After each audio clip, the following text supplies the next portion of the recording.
عزت۔ حاضرین، آج حبیب صلی اللہ علیہ وسلم کی عزت کو کم کرنے کے لیے لوگ تلے ہوئے ہیں، لیکن آپ دیکھیں منافقین اپنے یہ دام و فریب میں ہمیشہ رہیں گے کہ وہ کم کر رہے ہیں، لیکن جتنا یہ کم کرنے کی کوشش کر رہے ہیں اتنا جاہل انسان ہے۔ اور اگر کوئی میلاد النبی صلی اللہ علیہ وسلم کو بدعت کہتا ہے تو پھر اس کا حکم کیا ہے آپ خود سمجھ سکتے ہیں۔ میلاد النبی صلی اللہ علیہ وسلم تو اگر کوئی بدعت کہہ رہا ہے، کیونکہ بدعت کسے کہتے ہیں؟ جس سے ایک سنت مٹ جائے، اس کی جگہ ایک نیا کام لے لے تو وہ بدعت کہلاتا ہے۔ کیا اللہ کے رسول صلی اللہ علیہ وسلم کی ولادت کی خوشی منانا یہ بدعت ہے؟ آئے دیکھتے ہیں ہم حدیث شریف میں کیا آتا ہے۔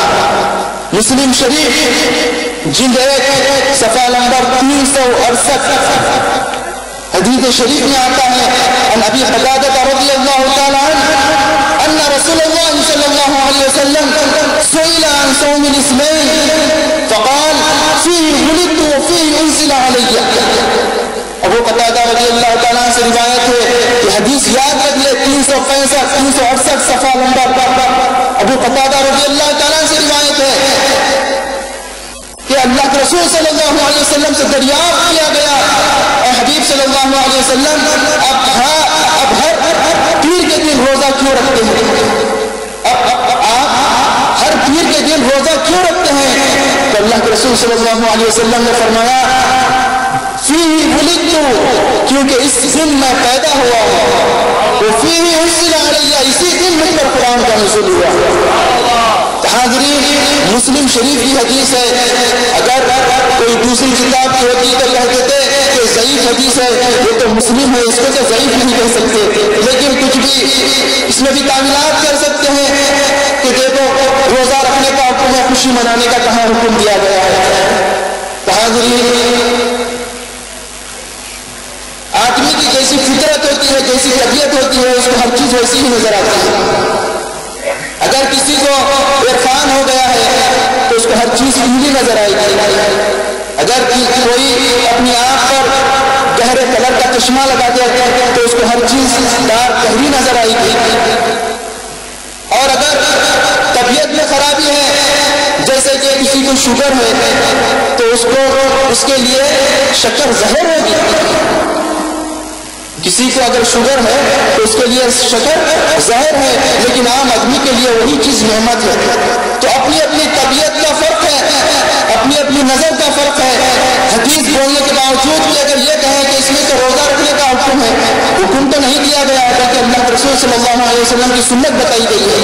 یہ کہہ سکتے ہیں کہ اس میں روزہ رکھنے کا بات معلوم ہو رہی ہے، خوشی منانا کہاں ہے؟ تو حاضرین، روزہ کس لیے رکھتے ہیں؟ آپ خود سوچیں کہ روزہ کس لیے رکھتے ہیں؟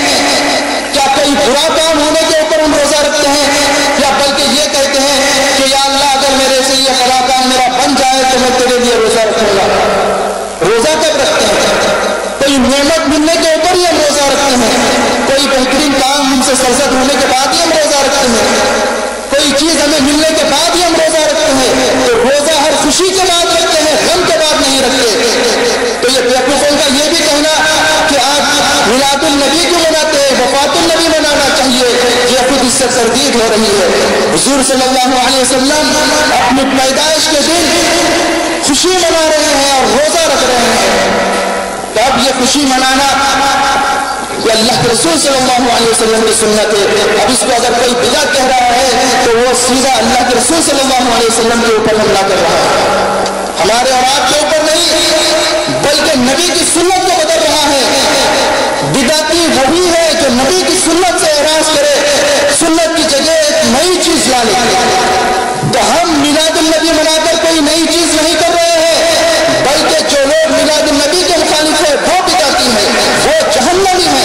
کل بدعت ضلالہ وکل ضلالۃ فی النار، جو بدعتی ہے وہی تو جہنم میں جانے والا ہے۔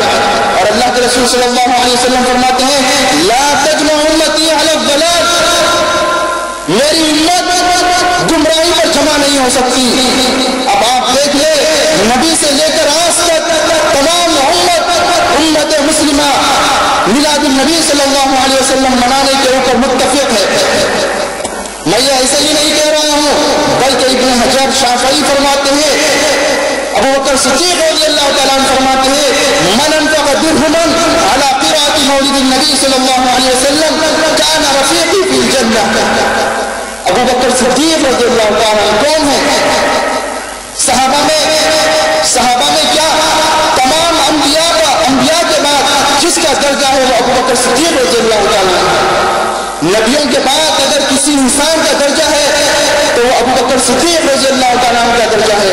وہ فرماتے ہیں جو بھی شخص ایک درہم میلاد النبی صلی اللہ علیہ وسلم کے اوپر خرچ کرے گا وہ جنت میں میرا ساتھی ہو۔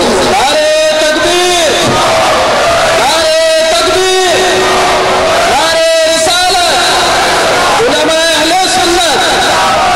تو حاضرین، یہ ابو بکر صدیق رضی اللہ تعالیٰ عنہ نے کیا یوں ہی کہہ دیا؟ اپنے سے ہی کہہ دیا؟ تو سوچنا چاہیے، سمجھنا چاہیے، جب تک انہیں اللہ کے رسول صلی اللہ علیہ وسلم کی خواہش نہیں معلوم ہوگی، جب تک اللہ کے رسول صلی اللہ علیہ وسلم کی طبیعت نہیں معلوم تھی، جب تک نبی کی حدیث نہیں معلوم ہوئی، تو ابو بکر صدیق رضی اللہ تعالیٰ نے اپنی خودی سے کچھ نہیں کر سکتے۔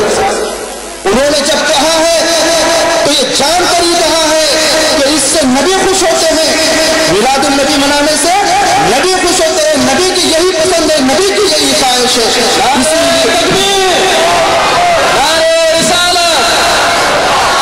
تو حاضرین، میلاد النبی منانا یہ دافع بدعت ہے، بدعت نہیں، بدعت کو دور کرنے والی ہے، یہ احیاء سنت ہے، سنت کو زندہ کرنے والی چیز ہے۔